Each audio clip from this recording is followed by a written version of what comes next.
Charles Cameron, CEO of the RCSA. Good afternoon. How are you, sir? I'm very well, Pete. Great to be with you today and all the listeners. An exciting time for the recruitment and staffing industry, which I look forward to chatting to you about, mate. Yeah, absolutely. Look, thank you so much for being involved in the Recruitment Journeys podcast. I believe, like myself, you're down here in Victoria. Have you got kids who have returned to school today, Charles? Yeah, my daughter's doing VCE, which is the final year, of course, here in Victoria, as you would know, Pete, and she's just completed her first practice English exam. But wow, I used to wonder about their resilience until recently, and she's really impressed me, as have all of them, and how they've coped with all this. And my 13-year-old son is back to school in year 7. I do feel for the year 8s through to 10s, but look, they'll get back there soon, hopefully, if we can contract trace correctly in Victoria. Yes, that's a whole podcast in itself, Charles. I think so. Brilliant. Well, look, I'm all about silver linings and looking for silver linings in this tough time. And I think a lot of lessons and silver linings have been shown to us from our kids, certainly in this household. But back to the podcast. Again, Charles, thank you so much for being involved. The Recruitment Journeys podcast is, as it says on the tin, it's about speaking to chosen identities in the Australian recruitment industry and just having an honest chat with them about their recruitment journey, how they got from there to there, and everything in between. We're in our second series now, but this episode's a little bit different, Charles, because we're going to touch on the early days of your foray into the recruitment industry, but primarily you're here today to talk about your views on where you believe the recruitment industry is today in light of what's going on with COVID-19. Where you think we are, how you think we've handled this, and what you think the future looks like. Now, don't worry, we're not going to hold you to it because none of us have got crystal balls, but keen to get your views on it all. Now, Charles, I've already given the listeners and the viewers a little bit of an introduction as to who you are earlier in the podcast, but in your own words, would you mind introducing yourself? Yeah, look, I'm a simple country lad who grew up on a farm in northeastern Victoria. Dad was a cattle farmer, and I think back in those days, Pete, I very much, I think, got a really good insight into the need to get balance between business and protecting workers and, to some extent, candidates as well. I spent a lot of time on the farm sitting on a horse or on a motorbike next to a number of people that worked for Dad as station managers and whatnot, and really enjoyed just getting to understand what drove them, what their life pressures were, what their needs were. But also then, going home and chatting to Dad about how difficult running a small business, which is effectively what a farm is. And, to that extent, that really, I guess, impressed upon me the need for balance.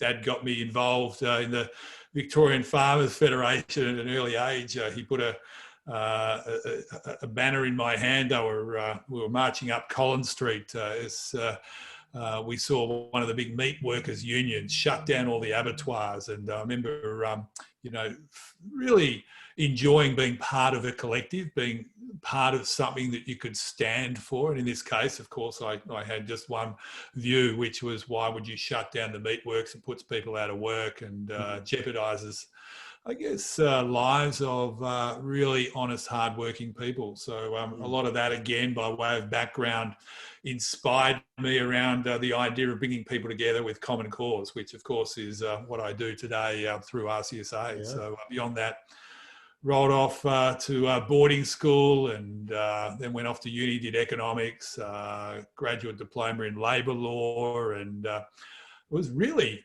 when I went and worked for the Australian Industry Group that I really started getting a real interest in not the way in which work was being done back then, which was effectively 1995, but the way in which it was likely to progress over the next number of years, if not decades. So the spark, if you might, Pete, of looking at the role of the labour market intermediary was really in 1995, and I went on from there and decided to go and work within a recruitment firm for a couple of years to get my hands dirty and understand, which is really important to understand the commercial elements of recruitment. Yeah.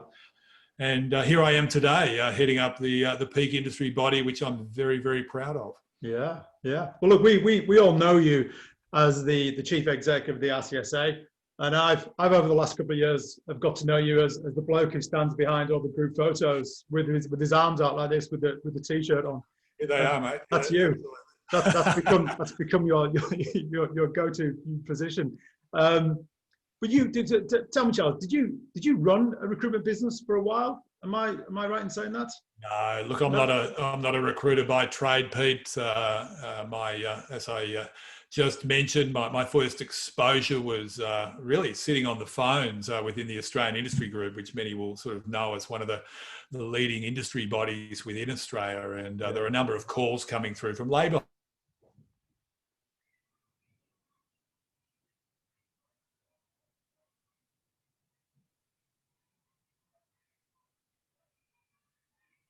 employer mould. So I started to become quite inquisitive around that. And I identified at that point in time that maybe there's a gap in the market for advice around providing labour market intermediaries with strategic advice and clarity around compliance. So, but look, I did work for IPA personnel for 2 years, heading up their HR and risk function. I don't think I could be doing what I am today if I hadn't got my hands dirty around understanding the commercials around running a recruitment business. It's absolutely critical. I still rely upon stories to this day from IPA. So, Charles, can you just take a few minutes to explain to us? Now, we're all familiar with the RCSA brand, and we see you around and all over social media, and I think most people have got a basic grasp of what you guys actually do. But how would you describe your day-to-day responsibilities pre-COVID? What keeps you busy?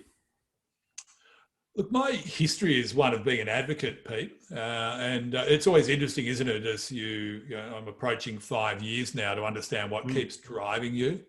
I'm a firm believer that we need to get the right balance between, yes, respecting individuals and those who are not capable of necessarily representing themselves to full effect, with the need for flexibility and solutions when it comes to workforce and talent.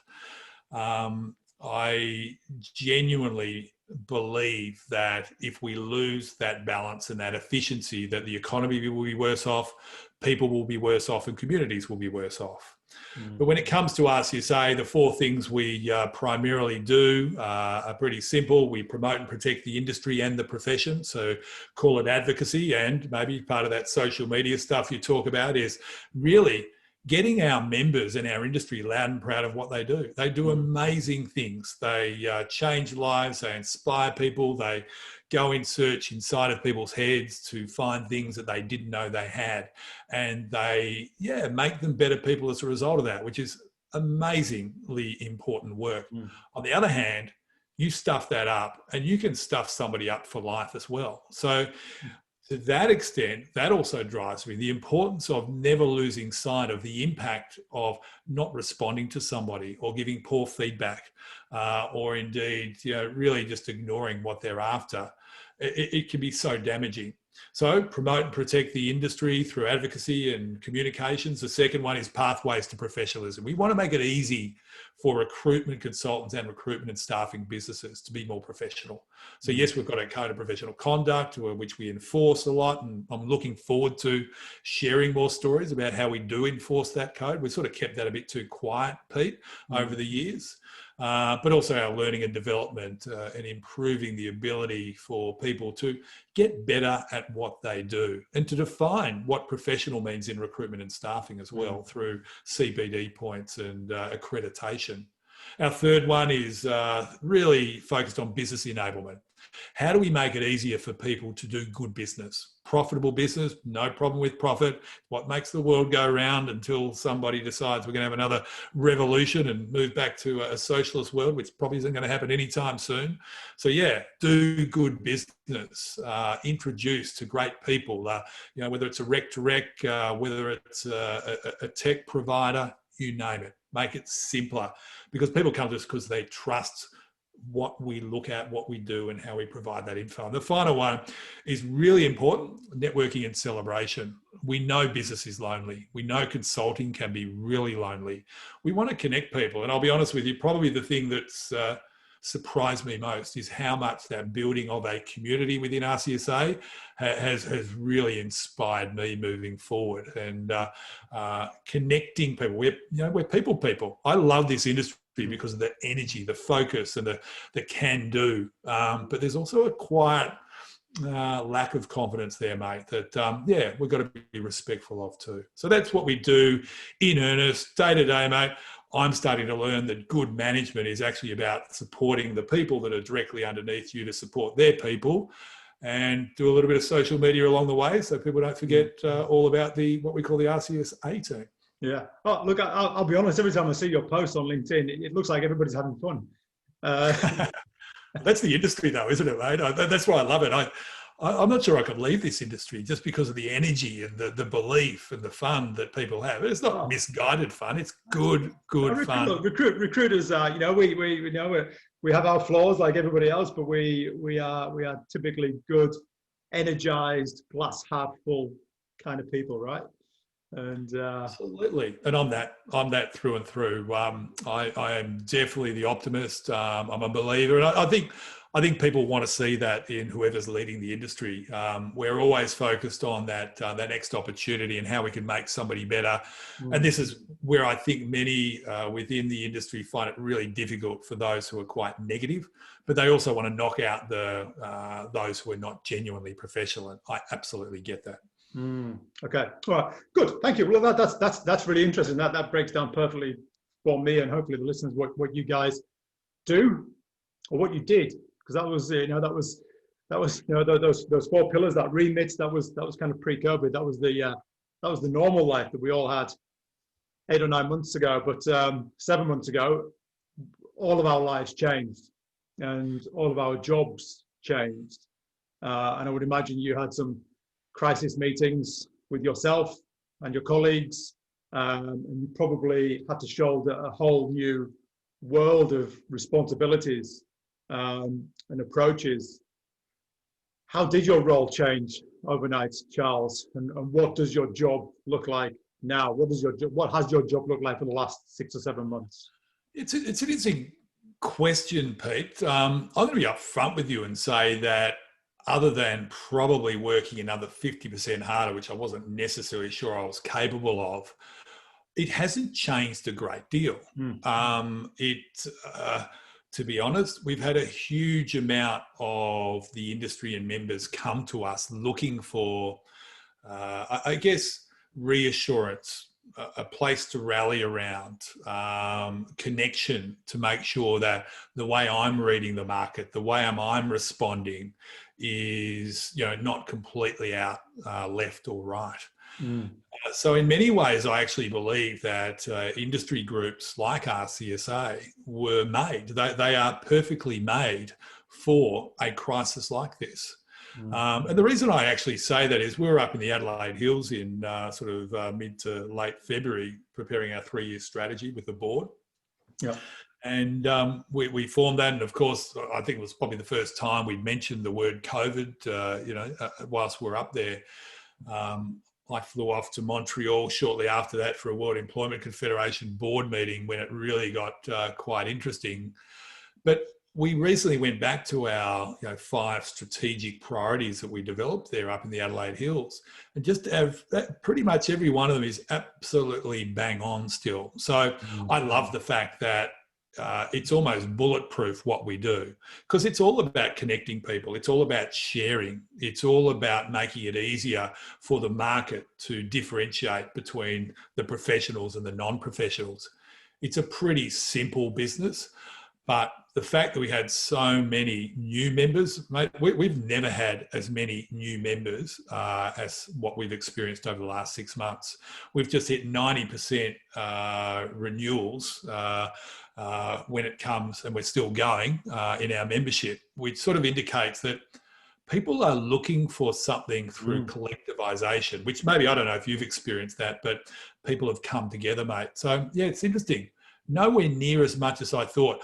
I have been absolutely working my backside off, as has my team, and I'm sure everyone has, because when people put confidence in you like that, you better bloody deliver. And the good news is, mate, we've got a record financial result last financial year, close to record membership renewal. And we're now starting to look at how do we take that confidence, that trust in us, and how do we invest what we call that surplus for purpose into the next generation of RCSA value. Okay, very good. Yeah, that is interesting that, memberships have spiked or sustained, because no, you're right. We all, in times like this, we all do need an arm around our shoulder. We do need somebody to lean on. We need support groups, don't we? And I think if you're going through this on your own, a lot of people are. It'd be a pretty tough, lonely experience. Yeah. I was really, really impressed by the number of senior leaders or representatives within our industry, from life members through to CEOs of mid to large organisations, saying, Charles, put me in touch with somebody who needs my support. Yeah. And it goes back to this community. I mean, we all talk about community, but community is actually there, isn't it? To keep an eye out on people, to make sure that the most vulnerable don't fall away. And I think everyone respects that people who are prepared to invest in, it's an investment of time, money, intellect into RCSA, you got to look after them. And this all changed back when we had our 2017 conference in Fiji, and the title of the conference was The Power of Community. And it is probably one of those moments. It's that we absolutely have lived up to that. And that's why we've developed our talent executive networks. And of course, we've had record numbers of applicants for our councils this year. So it just says that when we invest in the right ways and we engage with the people who are people, you get that return. So I equally sit there, Pete, and I say to myself, we've got a very, very important job to do now, is to capture that and continue to evolve in terms of what that next generation of value will look like. Engaging the next gen, in fact, is one of our strategic priorities we formed in February, because we do know that we're going to have to look after the youth, the younger people who haven't necessarily been through these experiences before. But we're up to it. We're up to it, mate. Yeah. It's something that I've noticed. I've noticed that we're losing a lot of good people from the industry. A lot of people who've been around for a long time, and they've had enough. This was enough to make them walk away from the industry, or people who are going through a tough time for the first time, and they just thought, well, hang on, if this is recruitment, this is not for me, and they're walking away from the industry. Then you've got the people who have sadly lost their jobs, who can't get back into the industry. It's a tough time. Yeah. It's interesting. We had a talent shortage, didn't we? Clearly, maybe we still do when we get back to equilibrium around where the industry is. But great opportunity equally to invite new people into our industry. We've heard of pilots who have become recruitment consultants, and a whole heap of people who are now probably seeing us for what we are. So I think, again, it's an exciting opportunity to bring a new blend of professional into our industry. Without a doubt. So you're speaking to business owners, recruitment business owners on a regular basis. What are you hearing from them has been the greatest challenge presented by COVID-19 to recruitment business leaders? Look, the greatest challenge is the fact they have had to either lay people off or, of course, keep them on with JobKeeper. But there's no question, especially given what we've just talked about, the fact that there is a skill shortage. They're hugely invested in their people, not only as individuals, but of course as consultants and managers, operational people as well. That greatest challenge has been not knowing how long this will continue for, and almost having, and we're going to see this now with JobKeeper starting to come off, some really, a next tranche of really difficult decisions. So that has got to be the greatest challenge, I believe. It's starting to turn, though. I certainly feel that, it may, for many, especially in the white collar office commercial space that hit the hardest, they might have dropped to 20% of year-to-year comparative revenue, but they're sort of back maybe up to 60, 70%. A number of the big blue collar firms have not dropped below 90% in some ways. But yeah, it's just simply not known. So the way I put it, Pete, is it's we all try and challenge ourselves when you go for a swim in a long pool and you go under, you try and see if I can swim to the other end, holding my breath, and you know where it is. But in this case, it just keeps going and going and going. And I think we're going to have to come up for air soon, and that's where it's going to be quite confronting. But on the flip side, I think it's requiring a lot of our members and firms to really think differently about automation and the role that technology is going to have to play. It's also opened them up to different conversations with clients as well. That vulnerability of clients and them not knowing how to respond means that they can have very different conversations. Only this morning I was talking to 3 of our members who'll be talking about strategic conversations next week in a webinar, and just saying, look, there's still that opening at the moment to really fundamentally change the type of relationship we have with clients. So I'm already trying to flip the negative into the positive, mate. That's me. But I think there are really, really exciting opportunities. Yeah. Look, I think I'm actually personally quite excited about the recruitment industry and the lessons that we would have learned and the way it might shape us moving forward. But it's all, as you say, it's all down the track, and we don't know how far away it is.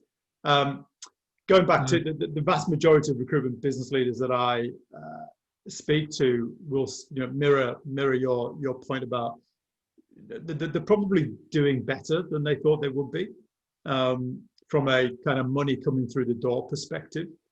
But there's so many unknowns, there's so many, we don't know how long it's going to last. We don't know what's actually truly going to happen when JobKeepers comes off. But it's demonstrated that this industry truly has genuine resilience, and resilience that was never tested really before. I personally never had my resilience tested like this, ever before, in GFCs and all the rest of it. How do you think, as an industry, we're doing? Are you proud of the recruitment industry and how we're coping and how we're responding to this? Amazingly. Look, I've always been really proud of what the recruitment and staffing industry in Australia and New Zealand do, the way they respond.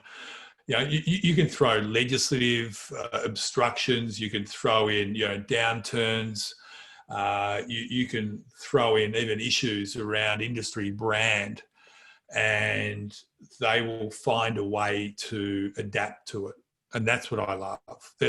Nobody sits there like a rabbit in the headlights and just waits for that car to come. They're already moving and adapting. So I think we're in a better position to respond to this, Pete, because of the fact that there is, I guess, more technology. There is more opportunity for automation. There is, clearly now more opportunity for remote-based working. And God forbid that I would look to emulate, and I'm saying this aloud, so maybe don't hold it to me, but it's, in some ways, there's a bit of that. It's the recession we had to have of Paul Keating. And the reason I say that is not because I want, of course, any of our members or the industry to suffer, downturn or hardship, but I'm seeing so many stopping and saying, how do we come out of this differently? How do we come out better? How do we respect ourselves more around saying no to bad business? How do we say to clients, that's not a genuine partnership? How do we even start looking at different ways to source and market to candidates? Because how do we get out of the rut of what we've always done simply because it's easy? Now, when it's easy, you're probably making a bit of money. But I think most people knew that this was going to come at some point in time. Mm. And this is why we held Reform, the digital conference, back earlier in the year, mate, because I really wanted to grasp this and identify how do we change what. Put more of the consulting, as Greg Savage would say, put more of the consulting back into recruitment consulting, because I think we did become really quite transactional. And that's always been my vision, is to see the industry become workforce management and talent management consultants rather than transactional commoditized service providers. And I'm really thinking that we're going to come out of this a fair bit differently. Well, I hope anyway. Future's bright, Charles. The future's bright. Yeah, it's ours for the making, I guess, is what I would say, Pete. There'll be others who, decide, look at that. I've done it this way. It's done all right, and I'll keep trugging along that way. But there are big opportunities. I think somebody put it in a LinkedIn post a while back, and they talked about it being like a racing car driver coming into a turn, and you slow down into the turn, you get into the turn, and you accelerate out. Short of the thing that worries me, because you're going to ask that question, no doubt, around where are we in the cycle. The thing that worries me most is what's going on in Europe and the US. And when you suck huge amounts of money out of the economy, if it were purely Australia, I think we'd get through this pretty unscathed. I am worried about what happens when you suck huge amounts of money and confidence out of the European and US markets, and what that does maybe from around about March next year onwards. That's what worries me. But I think we're better equipped to right size ourselves now and transform ourselves to capture the opportunities that will be there. Yeah. Well, look, I mean, that is one of the questions that I unfairly wanted to ask you, because I know you don't have the answer, because nobody does. And I asked, you mentioned Greg Savage. I asked Greg the same question a couple of weeks ago, but we are 7 months into this thing. I don't know. Do you think we've got another? Can I just jump in there? I don't think many people would have thought we would be where we are now 7 months ago. So there's this interesting level of confidence, isn't there? Both within business more broadly. I mean, look at the stock market, our industry as well. I think we know we can do this differently, and I think we know it's not going to be the same, but we're up for it as well. And that's where you're going to have to partner with smart people doing different things, having different conversations, different commercial structures. I mean, let's wipe out, this whole contingent pricing sort of stuff. Let's back ourselves in to develop true strong relationships, because our clients have had to open up. That's massive though, Charles. I mean, you're right. Humans being humans and recruiters being recruiters, a huge percentage will go back to the way they were, to the old habits, to the old ways, because that's what we knew. How do we control that? How do you stem that? I think you're frozen, Charles. Oh, there you go. You're back. Yeah, I'm back, mate. It's the joys of the NBN, the world's not so greatest internet network. We can't control it. We know that, Pete, and we're silly if we think that we can. The thing that we can control is what we do say yes to and what we say no to. I'm just staggered at the number of members that I speak to who have made the decision to almost solely, move to exclusive work, and saying that they are so much better off as a result of it. Now, I don't think they're doing anything amazingly different to others. I think they've just had the confidence, and their clients will initially say, no, thank you, we'll go on with contingent. But they, 80% of the time, and I ask this virtually of anybody I see at the moment, they come back. And we've got to have that confidence. And I think our industry's been yearning for it. So, I mean, let me ask you, are there things that you think RCSA could do to make it simpler for the industry to hold its nerve around, saying no to contingent work and contingent, contracts? More and more saying no to the large, panel type work with razor thin margins. I think it really, if COVID does anything, it says be really bloody careful, because you could have another COVID event. I don't know. Do you have any ideas on how we can garner that? Honestly, I think that's it's massive. It's massive. Look, I mean, the best case scenario I can give you is me, because I run my business, and I'm the only person who makes those decisions, and of course, walking away from bad business is such a logical, sensible thing to do. But sometimes you get sucked into situations. Sometimes you get pulled away from what you know is the right path, and taken down another path, and because you got to do deals, you got to make placements, you got to make sure the kids get fed that week. And we will, as an industry. Look, I hope we don't fall back into those bad habits, but I believe we will, to a degree. Maybe not all of us. Yeah. Look, possibly. I think we've got to be very careful of becoming busy fools. And look, revenue is revenue, cash flow is cash flow, but there are other ways to deal with cash flow these days. And so again, why we have partnered with Scott Pack to create invoice financing and otherwise to try and give that confidence. But it's David Fowler at IPA called them busy fools. You have huge amounts of work, but you're just not making any profit. Probably a bit different when you're running a smaller organisation. But look, I have huge respect for Adecco and Manpower and a few others who have made that move to say no to high risk, high volume work and try and really focus on more commercially viable work, and we should all be maybe not so much supporting them, might be a bit strong, but certainly congratulating them when they come through the other side. How many members does the RCSA have now, Charles? Across Australia and New Zealand, there's 900 corporate members. There's about 2,500 individual members, so recruitment consultants. We say it's probably around about 65%, 70% of the volume of contingent labour hire, contracting.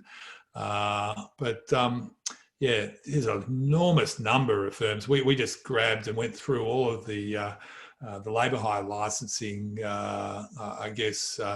names, the organisations that are out there. There are like thousands and thousands, which is part of the issue, is the barrier to entry is not particularly high, which, I'd love to deal with at some point too. Yeah. Okay. Well, let's look to the future, Charles. Clearly, you've got some wonderful ideas of what the industry should look like, and the what should be different when we move into it. But what do you think will definitely be different about our industry when we come through COVID? What do you think will actually be a reality for us? It's just got to come back to automation and technology. I think, Pete, the reality is that we will see a lot more roles, unfortunately, which is an issue in terms of looking at the pathway, the pools of potential future recruitment consultants as well, because working up through maybe from reception and then maybe looking at being an allocator and then a resourcer and moving up into a full-blown consultant. Those pathways won't be there. But I just think that we will see a lot more automation and efficiency as well. I also do believe that we will see different relationships with clients, because our industry, whether it's perm or whether it's temp, has typically done pretty well, actually, identifying those opportunities that may well exist. They've always been quite innovative, and in so many ways, I would actually say that if we can hold the line around believing that we add value, but also being a little bit more sophisticated in the way in which we invest in our people, not just to take orders and to source people and place them in roles, but genuinely, and this goes back to what I mentioned earlier, looking to have far more strategic conversations and engagement. I actually think that we will see an evolution of our industry such that business, because of the uncertainty they will face, will actually come to us looking to say, how did you do that? How do we do it? Now, I'll give you a simple example, and it does relate to RCSA, but when the federal government, the Department of Health, had massive issues in sourcing aged care workers in Melbourne because many didn't want to work in COVID positive aged care facilities. They couldn't find people, they couldn't transition them. They came to us and we actually set up almost like a managed service function whereby we went to all of our nursing agencies and ended up filling 20,000 unfilled shifts, which literally saved lives. Wow. I believe that many of those pressures that have come to bear, which is rapid numbers of workers and talent doing quite specific roles and potentially having to transition from other functions and roles in, it is opening people's minds to absolutely the importance of our industry. I've just, in fact, got off a meeting with Tony Burke, the Shadow Minister for Employment and Workplace Relations in Australia, and talking about that really important role that we have played to respond to a very dynamic environment. So if you start thinking about, environmental conditions, economic conditions, social conditions, we're just going to see more volatility.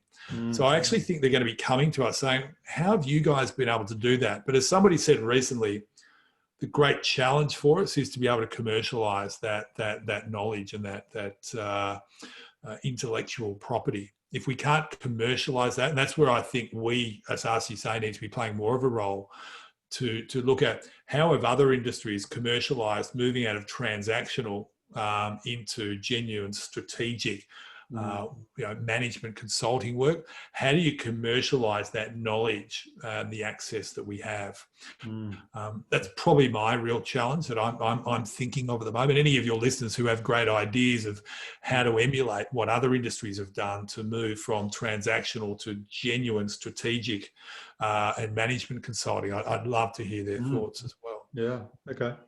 One of the big debates that's come out of COVID, Charles, and you touched on it earlier, is the whole working from home, working in the office debate, and the flexibility surrounding that.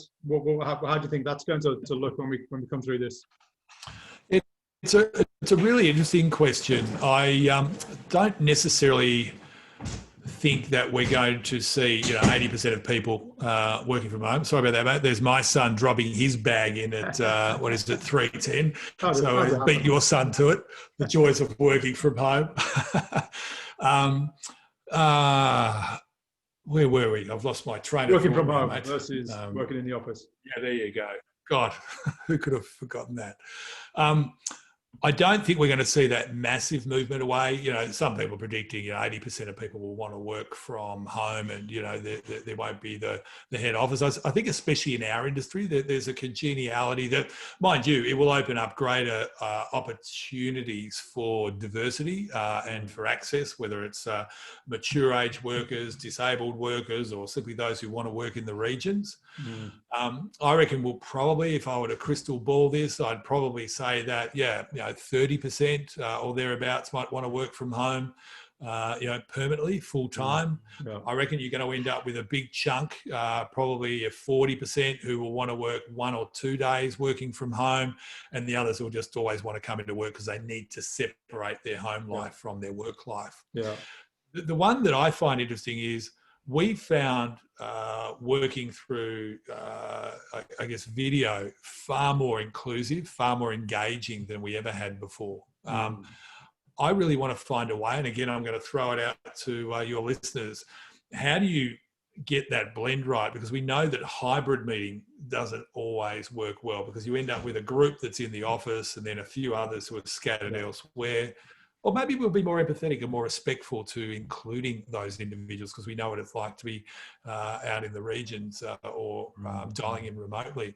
So, yeah, look, we're already seeing a large number of our members saying we want to team up with other firms. We want to share back-end operations. We want to share our, our office space as well. And I actually think we'll also see a breaking down of that ultra competitive spirit. We've already seen that within the membership. Many people going, why have we always sat there and said, I would never share information or consultants with anybody else? Well, that kind of leads me nicely onto my sort of final point, Charles. And it's about silver linings. And the silver linings that have come out of this really tough time. And for me, it's been so nice to witness true camaraderie, amongst competitors, where people have just abandoned the competitive edge and they've just put arms around each other and they've helped each other along. And I've personally been the recipient of. I got a phone call only last week out of the blue. Somebody I haven't spoken to for ages, just checking in. How you doing? Yep. And it's just wonderful. It's lovely, and it's made me so proud of the industry. And that was always there. It just never came to the surface because we were all just too busy. Let's be honest. What's been your silver lining, Charles?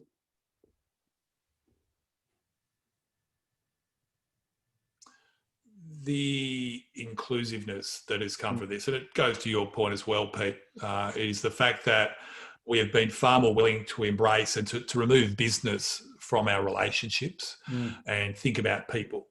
And I think, Pete, if look, maybe I'm just talking from Melbourne a little bit more, but I think if the lockdown had only been for maybe 1 or 2 months, I actually think we probably would have reverted back. But I think our receptors have changed. Certainly in Melbourne, they have, I reckon. And I know, of course, most people in Sydney and many other cities are still working from home. But I genuinely feel that we have been more inclusive, more empathetic, and more willing to show our vulnerability. So I've always been a huge believer in leadership, that it's okay to say that you're crap at something. It's okay to say I'm struggling. And in fact, it's a sign of good leadership to be prepared to be vulnerable. And I really think we'll come out of this really remembering that. And hey, we all know it, don't we? I think humanity life needed an injection of humanity. And I think we are the people. So I think we're going to benefit from that as well. So, I won't say long may it continue. I think I'm just about done with sitting in Dan's freezer. But long may our learnings continue, Pete. Absolutely. Well, Charles, we'll end on that lovely point. Thank you so much for being involved. I'm delighted that we both agree that the future of recruitment is bright, and look forward to getting through these next few months, and hopefully we get back on track sooner rather than later. Yeah, look, on a final note, as much as it's frustrating at the moment, I think the way Australia and New Zealand have handled the COVID response will mean that Australia will become a very attractive place for especially professional talent and others. And there are great opportunities for us as a result of that. But equally, it's going to mean that we have to play a significant role in transitioning workers from occupations and industries across. And there are great opportunities for us to play that very important intermediary role. And of course, Rec to Rec's no different, mate. So let's keep all working together. Absolutely. Well, look, I have heard, and I don't know what it looks like yet, but the Australian and the UK government, in light of Brexit, have said, look, let's just make these visas a little bit easier, which will mean that the tried and tested method of bringing POMs over to recruit will continue for many years, but hopefully lots of Australians will go to the UK as well. But we'll see. We will see, mate. It's going to be challenging, no question. But I'm actually really looking forward to the next couple of years and beyond. So hopefully we can have another chat again soon, Pete. Good man. Thank you so much, Charles. Take care. Thanks, mate.